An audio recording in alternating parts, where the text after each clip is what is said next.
Hi, how you doing, and welcome back to the video on the channel. What we have for you today are our transfer thoughts regarding my team moving into game week 4. I've actually not made a transfer so far this season, and for the first time ever it's left me with 3 free transfers in FPL. So we are going to discuss a few different options on how to use them, and it would be interesting to get your thoughts on which one you think is the best as well. And hopefully with that it'll also help you with your own transfers for your own teams moving forward. If you are new to the channel, please do like and subscribe. The support has been really awesome for the start of the season. We are closing in on 200 subscribers, so if you can help with that, that would be appreciated as well. But thank you all for the support so far this year.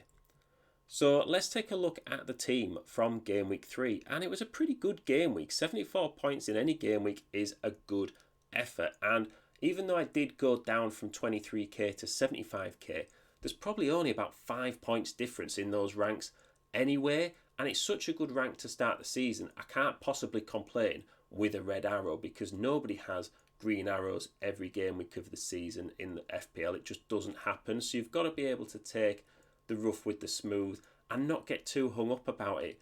Like on Saturday I was as high as 9k, but those mid-game week ranks, they just don't mean anything because you've got to wait for all the players to have played in order for the ranks to count. And if Haaland had played on Sunday and Salah had played on Saturday, then I would really have been sweating on Saturday, waiting for Haaland to play, because I'm sure my rank would have gone down even more so. So in terms of players that did well, all the strikers returned. Saka returned and Robinson returned, and Mykolenko was really going to get a clean sheet on the 86th minute. I thought he's going to do it, he was worth, I've stuck with him. And then they conceded 3. You all probably know what happened there, and it left me with Leif Davies on the bench, and he got an attacking return in his game and even got bonus points as well, and he's in the squad for that reason. But I probably do need to consider him a bit more in the starting 11 now Ipswich aren't going to be playing Man City and Liverpool every game week. But overall, a really positive start to FPL.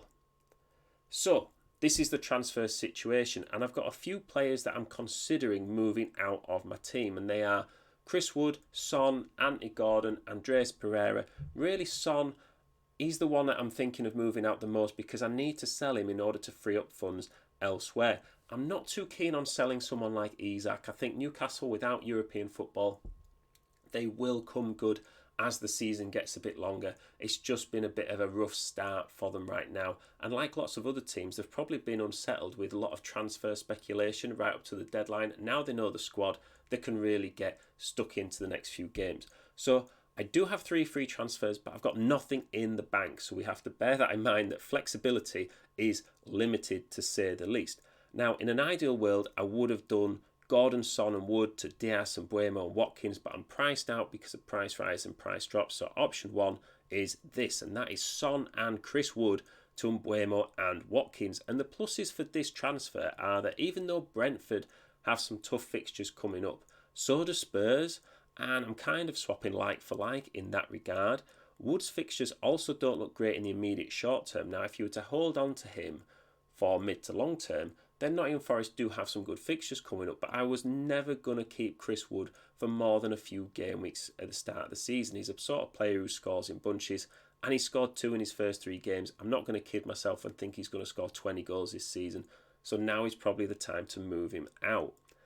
And Buemo bringing in, he actually has 25 returns in 26 games without Ivan Toney, and even though those fixtures are quite tough, after Wolves, Brentford have Man United, Fulham, Ipswich, Bournemouth, Everton and Leicester, and I would have to make the Son to Buemo transfer if I did want Watkins in, because these transfers, it's the required amount. I don't have any wiggle room here. I've got exactly the right amount of transfer funds to make these transfers, so I would need that Son to Buemo move to happen and then just risk it with his tough fixtures.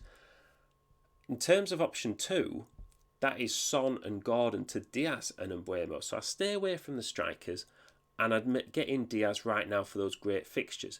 And I also get in Mbuemo for Gordon. Now, both of these transfers could be done in isolation. I don't have to use 2 transfers here. I could just do Son to Diaz and then keep Anthony Gordon if I think Mbuemo's fixtures are too tough. I think I'm unlikely to get priced out of these moves, even if I looked at Gordon and Mbuemo as it is, because, Gordon, if he drops in price, and Mbuemo, if he rises in price, I can still make that transfer individually, let alone with the extra cash I'm getting from Son. Now, I think in terms of the next few game weeks, I like Diaz as a pick. I think once the Champions League starts, I'm maybe not going to want him as much because Liverpool probably will rotate. He's not getting 90 minutes as it is. And those first three fixtures are the ones that really stand out. And then, I just think Liverpool, we know what we're getting, but it's such a small sample size. So I would like to, ride the wave and get Diaz in for the short term. But he's not someone that I would want long term, which takes me on to option 3. Now, this is the final option we're going to talk about today, and it's the one I'm leaning towards the most, and that would be Son, Gordon and Wood out, Eze, Diaz and Watkins in. Now, I could do these transfers and then get Mbuemo in for Diaz after a couple of game weeks, and then I miss out on Mbuemo's tough fixtures, and I'm not going to get priced out of that either. I actually save about $500,000 as it stands by doing Diaz to Mbuemo in a couple of game weeks, and then I will have Mbuemo, like everybody will want him in for those Brentford fixtures moving forward. So that looks good. I also think that Eze has looked really good so far this season and could easily have had 3 goals in his first 3 games, and there's no way people would have sold him. And it's really lucky that he's dropped down in price, because this also leaves me with nothing in the bank. These 3 moves, they're exactly right for my transfer budget. I don't have any wiggle room. So the negative of making these transfers is I need to do it now. I need to do it soon. I know Gordon and Diaz, they've just moved in price, so it's not very likely to happen, in the near future. But Eze could move up in price again. And if that happens, this transfer plan sort of goes out of the window. So doing this would leave me with no free transfers for the rest of the international break, which means I'd have to sort of chance it with any injuries. And Diaz does play away in Colombia on the Tuesday before Liverpool play on the Saturday, so there's a chance he comes back and then he doesn't feature for Liverpool, or he's on the bench. So I could do Son and Wood to Eze and Watkins and then wait on the Gordon and Diaz transfer closer to the deadline. But like I said, if Diaz moves up in price again, which there is a chance, I can no longer make that move. And I think if I didn't make the move and that happened, I'd be a bit gutted. I'd feel like it's a chance missed. So that's what I'm thinking so far. There is also a chance that I could do Haaland to Watkins and then swap Son to Salah and have 3.6 million spare. And Haaland, he's had to score 2 hat-tricks consecutively to keep up with Salah's returns. And you think, that's not going to be sustainable long term. So is Haaland eventually going to fall behind Salah?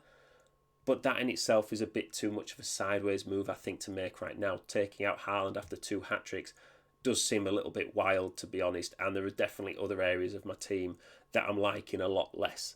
So let me know what you think of the transfers. I would be interested to know your opinions. And likewise, if you've got any transfer questions as well, it's great to hear them in the comments.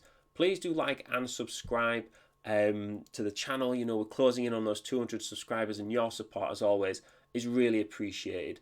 Hope you've had a good game week. Hope you have a bit of a break from FPL over international break as well, ready to come back in game week 4, and I will see you in the next one.